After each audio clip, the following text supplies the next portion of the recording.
कमीना सिफ्त भूरिया चरण जो यकीनन उन लोगों को हमारी राह पर ले आया था, उसने अभी तक मेरा पीछा नहीं छोड़ा था।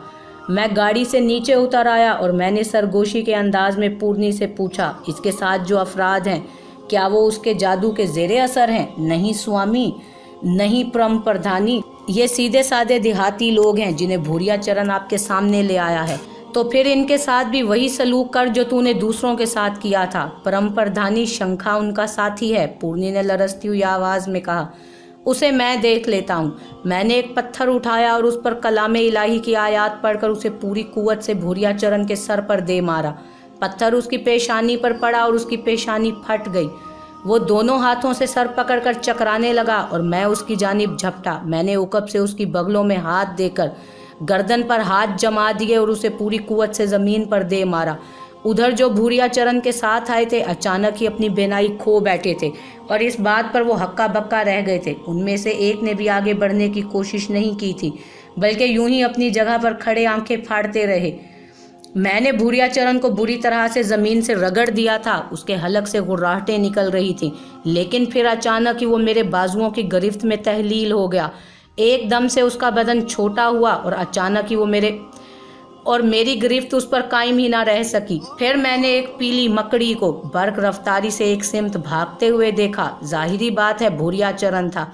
मैंने छोटे छोटे पत्थर उठाए और मकड़ी का निशाना लेने की कोशिश की, लेकिन भूरिया चरण को एक जगह छुपने का मौका मिल ही गया। एक दरज में घुसकर वो निगाहों से ओझल हो गया था, लेकिन ज़मीन पर नन्हे नन्हे खून के धब्बे देखे थे मैंने।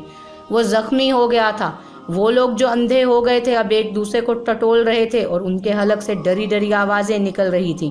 मैंने फैज़ान को इशारा किया। ये अनोखी लड़ाई फैज़ान के लिए भी बाइसे हैरत थी। बहरहाल वो रास्ता काट कर गाड़ी आगे निकाल कर ले गया और हम उस खतरे से भी दूर हो गए। दिन और रात एक अजब जिंदगी थी, खौफ और दहशत में डूबी हुई। रातों को अगर आबादियों के करीब होते तो आबादियों से चीखों पुकार की आवाज़ें सुनाई देती, अल्लाह अकबर के नारे गूंजते, हिंदू मुसलमान एक दूसरे से नबर्द आज़मा होते, कहीं जय जयकार होती और कहीं अल्लाह का नाम लिया जाता। लेकिन पूरे हिंदुस्तान में फैली हुई फसादात की आग को भला मुझ जैसा आदमी क्या रोक सकता था? हम तो सिर्फ अपनी जान बचाने के लिए भाग रहे थे। रास्ते में तरह तरह के काम होते रहे, खाने पीने की अशिया भी हासिल हो गई और थोड़ा बहुत पेट्रोल भी जो गाड़ी को आगे बढ़ाने में मुआविन साबित हो रहा था। इसके बाद अचानक ही जब मैंने सूरत हाल का तज्जिया किया तो पता चला कि मैं अपने आबाई शहर से बिल्कुल करीब हूँ। कदम रुक गए थे, बदन की कुव्वतें साथ छोड़ गई थीं, दिलो दिमाग में एक अजीब सी कैफियत पैदा हो गई थी। थोड़े ही फासले पर पीर फागन का मज़ार था। मेरी बचपन की कहानी फिर से मेरी आंखों के सामने ताज़ा हो गई। न जाने कितने अरसे के बाद उस सिमत आया था। ये रास्ते हालांकि कभी इस तरह जाने पहचाने थे कि आंखें बंद करके छोड़ दिया जाए तो मैं अपनी मंजिल पर पहुंच जाऊं, लेकिन अब सैकड़ों तब्दीलियां हो चुकी थीं। यहाँ भी फसादात हो रहे थे। पीर फागन से बचपन से अकीदत थी। मैंने शमसा से कहा, शमसा पहचानी इस जगह को? नहीं भैया, कौन सी जगह है? हमारा घर है शमसा, हमारा शहर है। वो देखो बुलंदी पर, तुम्हें पीर फागन का झंडा नज़र आ रहा है क्या? शमसा सकते में रह गई। आंसू तो उसकी आंखों से निकल पड़ने के लिए बेकरार रहते थे। मेरे मिल जाने के बाद माँ बाप और भाई की याद ऐसी ताज़ा हुई थी कि जब भी उस पर नज़र पड़ती उसे रोते हुए पाता। शमसा का बदन होले होले कांपने लगा। कहने लगी, भैया अपने घर में झांक लें, हो सकता है अम्मी अब्बू वहीं रहते हों। नहीं शमसा, अब भला उनके यहाँ मौजूद होने के क्या इम्कानात हो सकते हैं? हाँ, अगर तेरा दिल चाहे तो आप पीर फागन के मज़ार पर चलते हैं, फातिहा खानी करेंगे और उनसे मदद की दरख्वास्त करेंगे। शमसा तैयार हो गई। फैज़ान और इकराम को भी मैंने ये बता दिया था कि ये मेरा आबाई घर है और वो लोग भी बहुत मुतासिर हुए थे। पीर फागन का मज़ार पाक उसी तरह सब्ज़ रंग सीना ताने पहाड़ी पर इस्तादा था। हम लोग आगे बढ़ने लगे और फिर उस वक्त जब मैं बड़ी अकीदत के आलम में शमसा के साथ पीर फागन के मज़ार की सीढ़ियों की जानिब जा रहा था कि मैंने एक सिमत भूरिया चरण को धूनी रमाए देखा। सामने छोटी छोटी लकड़ियां सुलग रही थीं, उनमें कोई खुशबू डाल रहा था कमबख्त जोगी। सर घुटा हुआ था, पेशानी पर पट्टी बंधी हुई थी। अपनी मकरूह शख्सियत को वो पीर फागन से दूर नहीं कर सकता था और यकीनी तौर पर किसी ऐसे अमल के चक्कर में था जिससे उसको खंडोला बनने का मौका मिल जाए। उसे देखकर एक बार फिर मेरे बदन में चिंगारियां दौड़ गईं। मैंने खलूसे दिल से अल्लाह से दुआ की कि उस मूजी मखलूक के खात्मे में मेरी मदद की जाए। पीर फागन से कहा कि वो अल्लाह से दुआ करें कि जिस शख्स ने मेरी ज़िंदगी का रुख इस तरह तब्दील किया, जहाँ से इसका आगाज़ हुआ वहीं इसी का अंजाम भी हो। ये तमाम एहसासात दिल में लिए मैं आहिस्ता आहिस्ता भूरिया चरण के सामने पहुँच गया। उसे शायद मेरी आमद का इल्म नहीं हो सका था। फिर मैंने उसके सामने पड़ी हुई लकड़ियों में से एक जलती हुई लकड़ी उठाई और उसी वक्त वो बुरी तरह चौंक पड़ा। मुझे देखकर उसकी आंखें खौफ और दहशत से फैल चुकी थीं। वो एकदम से पीछे हटा तो चित गिर पड़ा, लेकिन फिर उसने उल्टी कलाबाजी खाई और मैंने जलती हुई लकड़ी उसके चेहरे पर दे मारी। भूरिया चरण की दिलदोज़ चीख उभरी। उसने पीछे हटकर अपने आप को संभालते हुए कहा, तो आ गए तुम मियाँ जी, याद है ये जगह? यहीं से हमारी तुम्हारी जंग शुरू हुई थी और आज यहीं तुम्हारे पीर फगनवा के चरणों में तुम्हारा अंत भी हो जाएगा। आज नहीं छोड़ूंगा मियाँ जी, आज नहीं छोड़ूंगा तुम्हें मैं। दफतनी मुझे अपने सीने के पास एक वज़न सा महसूस हुआ। ये वज़न उस खंजर का था जो मुझे अता किया गया था। मैंने खंजर निकालकर हाथ में ले लिया था। भूरिया चरण ने गहरी निगाहों से खंजर को देखा और दफतनी उसके चेहरे पर फिर तब्दीलियां रूनुमा हुईं। गालिबन उसे किसी खतरे का एहसास हो गया था। उसने एकदम उल्टी छलांग लगाई, लेकिन यह छलांग पीर फागन के मज़ार की सीढ़ियों की जानिब थी। रास्ता भूल गया था। वो सही रास्ते का इंतखाब नहीं कर सका था। मैं दोनों हाथ फैलाए उस पर झपटा। बाकी लोग हैरान निगाहों से ये सब कुछ देख रहे थे। भूरिया चरण जोर से चीखा, अरे बचाओ, अरे बचाओ, ये मुसला मुझे मार रहा है। हिंदू हूँ मैं, हिंदू हूँ, अरे हिंदू जाति के लोगों बचाओ मुझे, बचाओ। लेकिन शायद यहाँ कोई हिंदू मौजूद नहीं था या फिर उसकी आवाज़ सुनी ही नहीं जा रही थी। वो सीढ़ियों के करीब पहुँच गया और दफातन ही उसे उकब से ठोकर लगी। सीढ़ियाँ उसके रास्ते में मुजाहिम हो गई थीं। वो नीचे गिर पड़ा और उसी लम्हे मैं उस पर छा गया। मैंने खंजर बुलंद करके उसके पहलू में फूंक दिया और उसकी ज़ुबान कोई 1.5 फीट बाहर निकल आई। उसने ज़ुबान से मेरे चेहरे को चाटने की कोशिश की, लेकिन मैंने पीछे हटकर दूसरा वार फिर उसके सीने पर किया। इस बार उसकी आंखें अपने हलकों से कोई 2 या 3 फीट बाहर निकलीं और रबर की तरह खिंचकर वापस अपनी जगह पहुंच गईं। मैं दीवाना वार उस पर हमले कर रहा था और मेरा खंजर बार बार बुलंद होकर उसके जिस्म के मुख्तलिफ हिस्सों में पैवस्त हो रहा था। कुर्बो जवार में कुछ लोग मौजूद थे जो दौड़ दौड़ कर हमारे गिर्द जमा हो गए थे, लेकिन मैं सबसे बेखबर अपने काम में मसरूफ। और मैंने भूरिया चरण की गर्दन उसके शानों से अलहदा कर दी। उसकी चोटी पकड़कर मैंने उसकी गर्दन काटी और एक तरफ उछाल दी। फिर उसकी बगल के पास से एक बाजू काटा। खंजर इंतहाई शानदार तरीके से अपना काम सर अंजाम दे रहा था। कुछ लोगों को यह होलनाक मंजर देखकर वहां से फरार ही होने में बेहतरी नजर आई। भूरिया चरण के बदन के टुकड़े टुकड़े करके मैंने उन्हें कुर्बो जवार में फेंक दिया। फिर अचानक एक गड़गड़ाहट सी महसूस हुई और मैंने देखा कि जहाँ जहाँ उसके जिस्म के टुकड़े पड़े हुए थे वहाँ ज़मीन में गड्ढा होता चला गया। पत्थर चटक रहे थे, अपनी जगह छोड़ रहे थे। मैं कई कदम पीछे हट गया। फिर बड़ा सा एक गड्ढा नमूदार हुआ और भूरिया चरण का मरदूद जिस्म उस गड्ढे में उतरता चला गया। मेरे दांत भिंचे हुए थे, आंखें शिद्दत गज़ब से सुर्ख हो रही थीं। मैंने उस गड्ढे के करीब पहुंचकर उसमें झांका तो मेरी हैरत की इंतहा न रही। इतना गहरा गड्ढा हो गया था कि ज़मीन नज़र नहीं आती थी। ताहम मैंने अपनी मालूमात के लिए पत्थर का एक बड़ा सा टुकड़ा उठाकर उस गड्ढे में उछाल दिया। पत्थर के ज़मीन पर गिरने की आवाज़ तक नहीं आई थी। भूरिया चरण इंतहाई गहराइयों में दफन हो चुका था। मैंने खंजर साफ करके अपने लिबास में वापस रखा और इसके बाद मेरे हवास किसी कदर काम करने लगे। फैज़ान, शामी, इकराम, शमसा वगैरह फटी फटी आंखों से ये सारा मंजर देख रहे थे। कुर्बो जवार के लोग भी हैरान हैरान से खड़े हुए थे। मैं अपने काम से फारिग हुआ। बज़ाहिर तो भूरिया चरण का खात्मा हो गया था, आगे अल्लाह जानता था। पीर फागन के मज़ार पर फातिहा पढ़ी, माँ बाप के मिल जाने की दुआ मांगी, शहर जाकर अपना घर तलाश किया। वहाँ का तो नक्शा ही बदल चुका था। आंसू पीकर चल पड़े। अब अज़्म पाकिस्तान था। ट्रेन आगरा से रवाना हुई। 4 डब्बे बॉर्डर के लिए लगाए गए थे। सिख रेजिमेंट के 16 सिपाही उनकी हिफाजत पर मुकर्रर थे, लेकिन मैंने उनके चेहरों पर खबासत देखी। एक निगाह उन्हें देखकर अंदाज़ा हो गया था कि वो अपने फ़र्ज से मुखलिस नहीं थे। कटे फटे ज़ख्मी मुसलमान मर्द, औरतें, बच्चे ज़िंदगी की तलाश में सरगर्दा ट्रेन के उन डब्बों में खचाखच भरे हुए थे।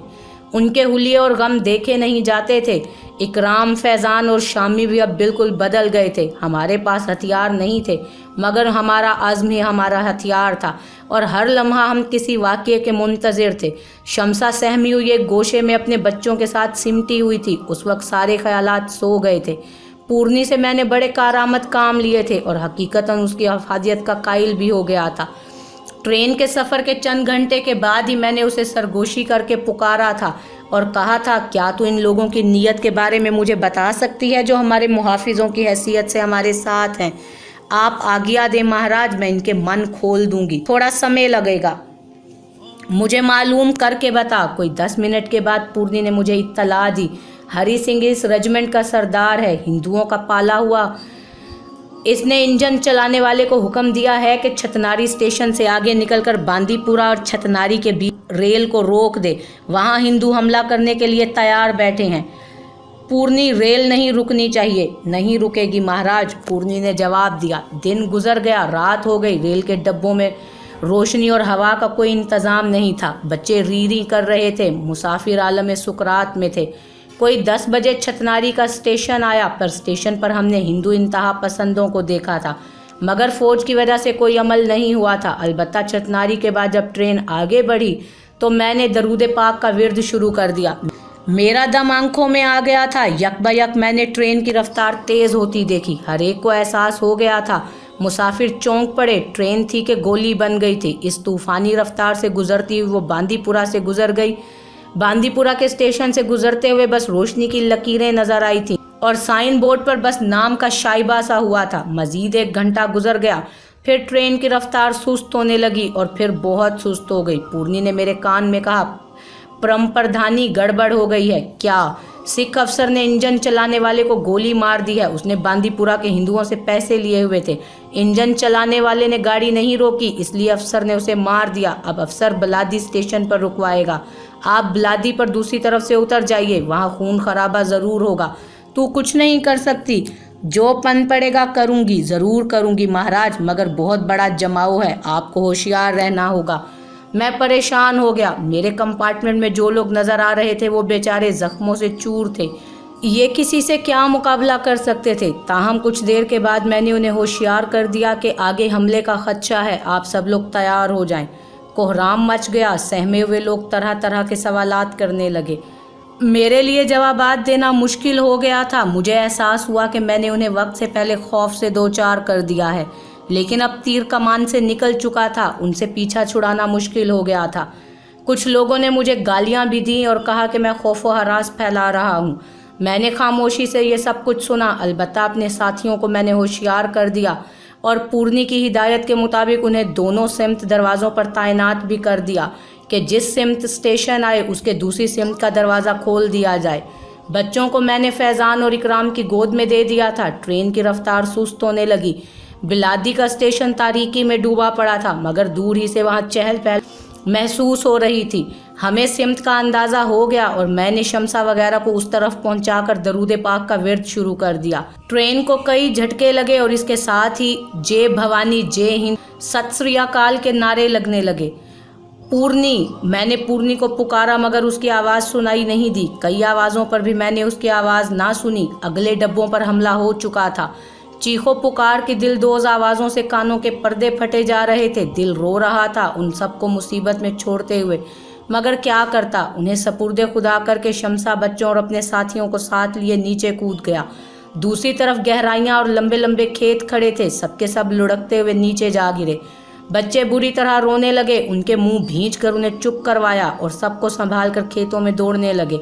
नारों और चीखों की मुहीब आवाज़ें ताक़ुब कर रही थीं। खेतों का सिलसिला दूर जाकर कुछ खत्म हो गया।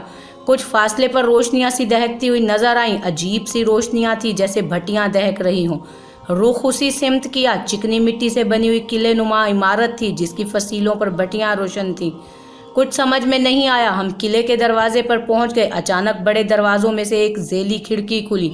अस्सलामुअलैकुम। वालेकुम अस्सलाम। आप कौन हैं? अंदर आ जाओ, जल्दी करो, हमसे कहा गया और हम उजलत में अंदर दाखिल हो गए। 10-12 अफराद थे। ज़ेली खिड़की बंद करके उसके साथ बहुत सा काट कबाड़ लगा दिया गया था। हर मिशल की रोशनी में हमें देखा गया और किसी ने गूंजदार आवाज में कहा, जो रेल कट गई उसी के मुसाफिर हो, अंदर आ जाओ। हमें उन कुत्तों का मंसूबा मालूम था, मगर अफसोस वक्त बदल गया, मजबूरी थी, हम कुछ नहीं कर सके। आओ अंदर आ जाओ। वसी इमारत थी, हमें एक कमरे में पहुंचा दिया गया। भैंसों के डकारने की आवाजें उभर रही थीं। लालटेन की रोशनी में राव तजम्मुल हुसैन को देखा। तारुफ बाद में हुआ था। हमें चाय पेश की गई। बहुत थकन से निढाल थे। चाय के बाद राय साहब ने कहा कि आप लोग आराम करें। हाँ मर्द ज़रा होशियार रहें, अगर हवेली पर हमला हुआ तो आपको जगा दिया जाएगा। नहीं राव साहब, हम आपके साथ जागेंगे, अभी ज़रूरत नहीं है। अच्छा है कुछ देर आराम करके चाको चौबंद हो जाएं।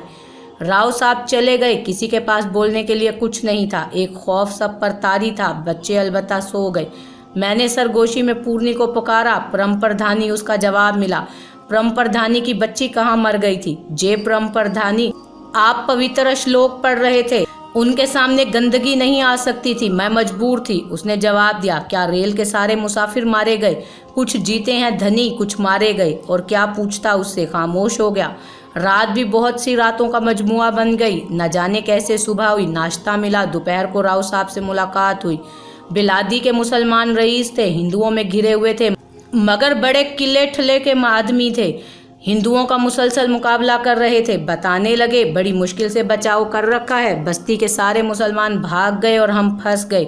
10 बंदूकें हैं। हिंदू मुलाजमों के सामने उन्हें 100 बताकर पेश किया है। इनके खौफ से अभी हवेली पर हमला नहीं हुआ, वरना कब का हो चुका होता। मगर कब तक? हाँ अल्लाह करे शमसुल्लाह आ जाए। भतीजा है हमारा, अंग्रेजी फौज का अफसर है। एक मंसूबा बनाकर गया है। देखो अल्लाह करे हमारी मौत से पहले ही पहुंच जाए। बाद में शमसुल्लाह के बारे में मालूम हुआ वो कुछ इंतजामात करने गया था और यहाँ उसका इंतज़ार हो रहा था ताकि पाकिस्तान की तरफ कूच किया जाए। राव साहब ने बाद में फसीलों पर जलती हुई भट्टियाँ दिखाईं जिन पर बड़े बड़े कढ़ाव चढ़े हुए थे। उनमें तेल उबल रहा था। करीबी लंबी लंबी सेंकों की झाड़ियाँ बनाई गई थीं। ये हमारे टैंक हैं। सुसरे एक बार हिम्मत कर लें, दोबारा रुख नहीं करेंगे। राव साहब ने बताया। ये क्या है? असलहा। तेल में गुड़ पक रहा है। हवेली पर हमला किया तो इन झाड़ुओं को इसमें डबोकर तेल उछालेंगे। किसी पर एक भी बूंद पड़ गई तो समझ लो उम्र भर जलता रहेगा। सारी तैयारियां पूरी हैं। मैं इस तदबीर पर अंगश्त बदनदार रह गया। ज्वालापुर के कुंवर रियासत अली याद आ गए। फिर उसी रात हमला हो गया। कोई 150 हिंदू रात की तारीख में हवेली के पास आ गए। हम लोग जाग रहे थे, फौरन बुलावा आ गया। फसीलों पर सब दम साधे हिंदुओं की जद में आ जाने का इंतज़ार कर रहे थे। हवेली के मर्द तैयार थे। फिर जूं ही वो लोग जद में आए, ऊपर से उन पर तेल में जले हुए गुड़ की बारिश हो गई। खुदा की पनाह, जिस तरह वो बिल बिलाए, जिस तरह ज़मीन पर लोटें लगाईं, देखने का मंजर था वो। कई दिन का पकता हुआ गुड़ तेल के साथ मिलकर जिसके जिस्म पर पड़ा अंदर तक उतरता चला गया। 3 मिनट बिना लगे सफाया हो गया। ऐसे सर पर पाँव रखकर भागे के पलट कर नहीं देखा। हमला नाकाम हो गया। राव साहब पेट पकड़ पकड़ कर हंस रहे थे। दूसरी सुबह 2 जीपें आईं जिनमें पुलिस भरी हुई थी। नीचे से ही मुज़ाकरात हुए। राय साहब ने कहा, भैया गार्ड लेकर आ जाओ। मालिक की कसम, टैंकों और तोपों से मारोगे तब भी 150 ले मरेंगे। अब जल्दी से पीछे हट जाओ, नहीं तो हम शुरू हो रहे हैं। जीपें मुड़कर वापस चली गईं। राव तजम्मुल हुसैन बेशक अजीम इंसान थे, इन हालात में भी बात बात पर कह कहा लगाने वाले। 2 दिन तक खामोशी रही। तीसरी रात कोई 9 बजे होंगे कि 3 गाड़ियों की रोशनियां नजर आईं। इत्तला मिल गई और असलहा तैयार हो गया। गाड़ियां बिल्कुल नीचे आ गईं। फिर किसी ने चीख कर कहा, चचा अब्बा, मैं शमसुल्लाह हूँ, कोई कार्रवाई ना करें।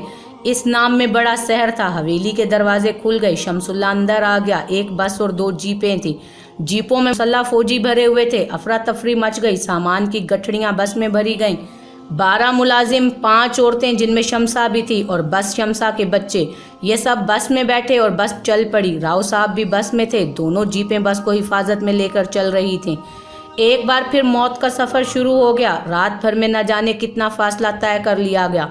ज्वालापुर के करीब एक गिरोह बस की तरफ लपका, मगर फौजियों ने फायर खोल दिया। कुछ मरे और कुछ जख्मी हो गए, बाकी भाग गए। फिर सुबह हो गई। खौफो दहशत का ये आलम था कि कोई एक दूसरे की सूरत भी नहीं देख रहा था।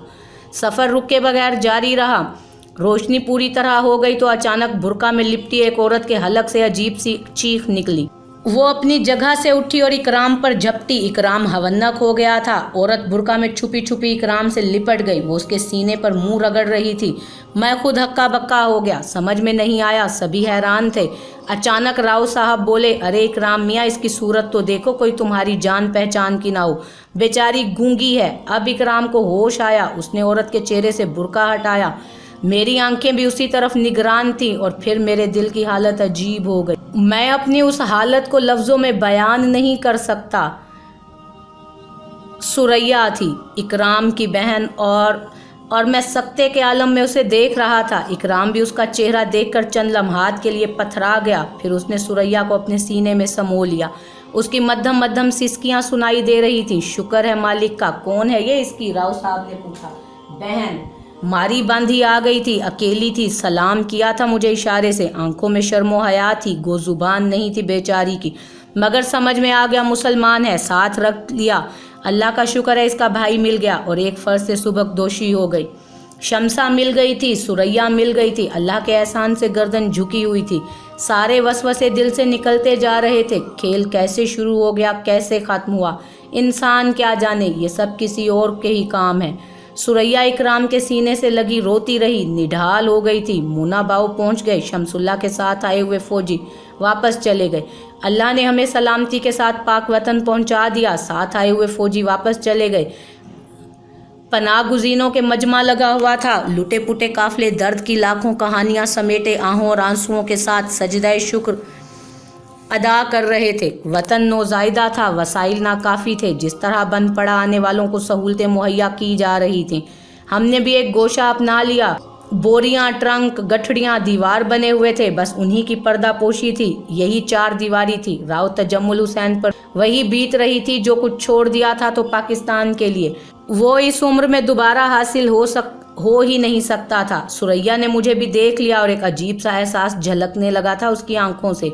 मुखय्यर हजरात मसरूफ़ अमल थे, जिसे देखो दिल खोल कर दे रहा था। आने वालों के लिए इतना कुछ खाने पीने को आ रहा था कि मना करना पड़ता था, माजरत करनी पड़ रही थी कि भाई खा चुके हैं। अल्लाह का दिया मौजूद है। 2 दिन यहाँ गुजर गए। मीरपुर खास के लिए रेल चक्कर लगा रही थी। सबकी पर्चियाँ कट चुकी थी, नंबर से बारी आ रही थी। तीसरे दिन की बात है, फजर की नमाज से फारिग हुआ था। यूं ही सोच में बैठा था कि निगाह सामने उठ गई। संदूक रखे हुए थे, उनके दरमियान रखने भी बने हुए थे। मेरी नज़र सामने वाले रखने के दूसरी सिमत उठ गई। एक पुरनूर चेहरा निगाहों के सामने था और ये चेहरा भला आंखें धोखा खा सकती हैं?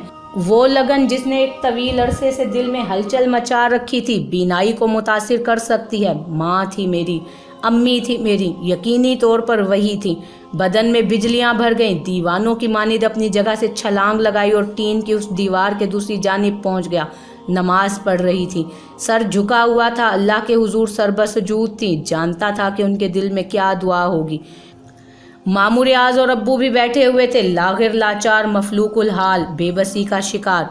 मेरे कलेजे का सारा खून सिमट कर चेहरे पर आ गया। आवाज़ नहीं निकल पा रही थी। बदन में ऐसा तशन्नुज पैदा हो गया था कि पैरों पर काबू नहीं पा सका। एक अजीब सा अंदाज तारी हो गया मुझ पर। 2 कदम आगे बढ़ा और धड़ाम से उनके सामने गिर पड़ा। कुव्वत गोयाई तो मफलूज थी ही, बदन ने भी साथ छोड़ दिया। अब्बू और मामूर आज़ चौंक पड़े। उन्होंने तासुफ भरी नज़रों से मुझे देखा। आगे बढ़कर सहारा देने के लिए आए, लेकिन बाप की निगाह थी। वही दिल के तार जिन्हें कोई शय गैर मर्रई तौर पर आपस में जोड़े रखती है। भला उन तारों में लर्जिश क्यों ना होती? तार झुनझुनाए। अब्बू ने फटी फटी आंखों से मुझे देखा और फिर एक दिलदोज़ चीख मारकर मुझसे लिपट गए। मसूद, मेरे बच्चे मसूद। ये अल्फाज ऐसे थे कि अम्मी भी खुद पर काबू ना पा सकी। मामूर आज़ पागलों की तरह चीखे, हाँ मसूद, हमारा मसूद ही है, मसूद ही है। ऐसे मनाजिर यहाँ आम थे। ऐसे वाक़यात गोशे गोशे में हो रहे थे। हर लम्हा कहीं ना कहीं से आवाज़ें उभर आती थी। भला इन आवाज़ों की जानिब कौन मुतवज्जो होता? लेकिन इस गोशे में जो कुछ हुआ था वो आम वाक़यात में से नहीं था। यहाँ तो कहानी ही अनोखी थी। ये तो मिलाप ही गैर यकीनी था। सदियों के बिछड़े मिले थे, किसे यकीन आता? बस यूं लग रहा था ऐसे कठपुतलियां नचाने वाला खेल खत्म कर चुका हो, सारे धागे करीब लाए जा रहे हों। सबको पता चल गया कि मेरे माँ बाप मिल गए हैं। शमसा माँ के सीने से लगी हुई थी। अब्बू ने मुझे कलेजे में भींच रखा था। महमूद बाकी रह गया था। मैंने उन्हें खुशखबरी सुनाई कि वो जिंदा सलामत है, वो ज़रूर हमसे आ मिलेगा। मुबारक है ये वतन पाक जिसने सदियों का तलिस्म तोड़ दिया। मुबारक है पाकिस्तान जिसने बिछड़ों को मिलाकर दिल के जख्म सी दिए। इकराम ने कहा, मसूद भाई, मैं न कहता था कि इंशाल्लाह सब ठीक हो जाएगा। गुजरे वक्त की कहानियां एक दूसरे को सुनाई गईं। मामू रियाज खुशी से दीवाने हो रहे थे। कहने लगे कि वतन पाक ने हमें नई जिंदगी से नवाजा है, हम बाहिम्मत हैं, एक बार फिर वही घर बना लेंगे, एक बार फिर उसी तरह जिंदगी का आगाज करेंगे। हमारी रवानगी का वक्त आ गया। मीरपुर खास, हैदराबाद, फिर कराची। कराची से हमें नई नुमाइश के कैंप में जगह मिली थी, पुरानी नुमाइश के कैंप में जगह मिली थी। रफ्ता रफ्ता जिंदगी आगे सफ़र कर रही थी। यहाँ कैंप में हमने अपना इंतज़ाम किया। अम्मी को बुखार हो गया। शमसा और सुरैया ने उन्हें हाथों में संभाला। मेरे दिल में एक ख्याल सर उभारने लगा, पूर्णी मेरे कब्जे में है, सब कुछ हासिल कर सकता हूँ उसके ज़रिए। एक आलीशान रिहाइश का ज़रो जवाहिर के अंबार। इतने अरसे के बाद ये लोग मिले हैं, क्यों ना फ़ायदा उठाऊं। गलत। उकब से आवाज़ आई और मेरी गर्दन घूम गई। दिन की रोशनी में भी उस गदड़ी पोश को देख चुका था जो पेवंद लगी गदड़ी में सर से पांव तक छुपा बैठा था। अब शाम के धुंधलकों में भी वो वहीं मौजूद था। उसने ये जुमला कहा था, तुमने मुझसे कुछ कहा? मैंने पूछा। हाँ शाहजी, गलत सोच रहे हो। गदड़ी पोश ने चेहरे से गदड़ी हटाकर कहा। मैं उसे देखकर उछल पड़ा। वो नादिर हुसैन था। मेरे कुछ कहने से कबल ही वो बोल पड़ा। बुरे भले की तमीज़ दी गई है, रिज़्क़े हलाल हर तरह अफजल है। काली ताकत जहर का तरियाक है तो ठीक है, जहर को जहर से मारो, लोहे को लोहे से काटो। खल्के खुदा की मदद करने में कोई हर्ज नहीं, मगर गंदगी सर पर नहीं ओढ़नी चाहिए। बाजू दिए हैं अल्लाह ने, मेहनत से कमाओ खाओ, हिम्मत से जियो, दुनियादारी तरके दुनिया से बेहतर है। उसने दोबारा गडड़ी में मुंह छुपा लिया। मैं लपक कर उसके करीब पहुंचा। मैंने बेइख्तियार कहा, नादिर हुसैन तुम यहाँ भी आ गए। उसने कोई जवाब नहीं दिया। मुंह तो खोलो नादिर हुसैन, मैं तुमसे बातें करना चाहता हूँ। मैंने उसकी गदड़ी खींची, लेकिन गदड़ी ज़मीन पर फिसल गई। नादिर हुसैन उसमें नहीं था। मैं सकते में रह गया, लेकिन मुझे इल्म था कि अल्लाह ताला ने नादिर हुसैन को बहुत कुछ दे दिया था। वो फना फिल्ला हो गया था। मैं उसके अल्फाज पर गौर करने लगा। मुझे पूर्णी के बारे में हिदायत दी गई थी। उसकी काली कुव्वत काले इल्म के खिलाफ इस्तेमाल कर सकता था, उससे अपने लिए कुछ नहीं ले सकता था। इस हिदायत से मैंने दिल में फ़ैसला किया कि अब सिर्फ मेहनत की कमाई पर गुजारा करना है। वक्त का इंतज़ार करूं तो सबसे बेहतर है, वरना सज़ा भुगत चुका था और सब्र का फल मीठा होता है। कैंप में मोहब्बत व अखुवत भाईचारे के ऐसे मुजाहिरे हो रहे थे कि आंसू निकल आए थे। जिसे देखो पनाह गुज़ीनों के लिए अपना सब कुछ लुटाने पर आमादा। इमदादी अशिया के अंबार चले आ रहे थे। हुकूमत अलग आसानियाँ फराम कर रही थी। एक सपहर एक रईस फल और मिठाइयाँ लेकर आया। 4 मुलाजिम ये अशिया तकसीम कर रहे थे। वो खुद निगरानी कर रहा था। नौजवान और खूबसूरत आदमी था। मामू रियाज ने उसे सबसे पहले देखा। बेताबी से उठ खड़े हुए करीब पहुंचे और आहिस्ता से बोले, मियाँ आपका नाम महमूद अहमद तो नहीं? नौजवान ने चौंक कर उन्हें देखा। फलों का थैला उसके हाथ से गिर पड़ा। उसने एक चीख मारी, मामू रियाज, और उनसे लिपट गया। मेरा दिल उछलकर हलक में आ गया। बिसात का आखिरी मोहरा भी मिल गया था। आशियाने का आखिरी परिंदा भी आशियाने में आ गया। महमूद ने तो सिर्फ मामू रियाज को पाया था। सबको देखकर मुसर्रत से दीवाना हो गया। अम्मी का बुखार शायद इसीलिए था, ऐसी खुश हुई कि बुखार का नामो निशान ना रहा। महमूद कराची में रहता था। जमशेद रोड पर उसका अपना बंगला था। उस बंगले में हमें लाकर उसने अपनी कहानी सुनाई। कई साल वो मुल्क से बाहर रहा। उसने खूब दौलत कमाई, फिर माँ बाप के लिए बेचैन होकर वापस आ गया। एहतियातन उसने कराची में रिहाइश इख्तियार की। उसका ख्याल था कि अब वो खुफिया तौर पर माँ बाप को तलाश करेगा। इसी असना में पाकिस्तान बन गया और उसे यहीं रुकना पड़ा। महमूद की इस हैसियत ने काया ही पलट दी। कोई मुश्किल ना रही। उसने अपना कारोबार भी तकसीम से पहले यहाँ मुस्तहकम कर लिया था। इकराम, फैज़ान और शामी भी अब गैर नहीं थे। यहाँ सबकी खपत थी। चुनाचे सब तामीरे वतन में मसरूफ़ हो गए। हम वतन ही के फ़र्द थे। नेक राहों पर चलकर अपने घर के लिए ही बाइज़्ज़त रोज़ी हासिल कर ली जाए तो खिदमत वतन होती है। अब इस बारे में क्या अर्ज़ करूँ। शर्म महसूस होती है कि मेरी ख्वाहिश पर सुरैया से मेरा निकाह कर दिया गया। ये मेरी दिली आरजू थी। मासूम व मजलूम सुरैया मेरी ज़िंदगी में शामिल हो गई। पूर्णी से मैंने भूरिया चरण के बारे में पूछा तो उसने बताया, परम प्रधानी वो शंखा है। शंखा 3 बार काले जन्म लेता है। हाँ, अगर वो खंडोला बन जाए तो फिर उसे अमर शक्ति हासिल होती है। उसी समय वो मर गया था, मगर कौन जाने वो कब नया जन्म ले ले। हर जन्म में वो खंडोला बनने की कोशिश कर सकता है। अगर उसके तीनों जन्म खत्म हो जाएं तो फिर वो नहीं जीता। गोया भूरिया चरण के दोबारा सामने आने के इम्कानात हैं, लेकिन 40 साल गुजर चुके हैं। खुदा का एहसान है कि इन 40 सालों में मुझे वो कभी नज़र नहीं आया। हमारा बाग हरा भरा है। मेरे महमूद, शामी और शमसा के बहुत से बच्चे हैं। मैंने ज़िंदगी गुजारने के लिए कारोबार कर लिया। अल्लाह का एहसान है, दयानत से खूब चल रहा है। खल्के खुदा की जिस तरह मदद होती है करता हूँ। पूर्णी मेरी ग़ुलाम है।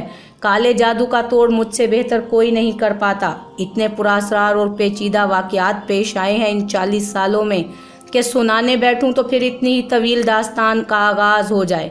चलिए यार, जिंदा सोहबत बाकी। हाँ, अगर कहीं घर की दीवारों पर या किसी दरख्त पर कोई पीली मकड़ी नज़र आ जाती है तो अपने बदन की लर्जिशों पर काबू नहीं पा सकता। खुदा सबको महफूज रखे, आमीन। आपका मसूद अहमद।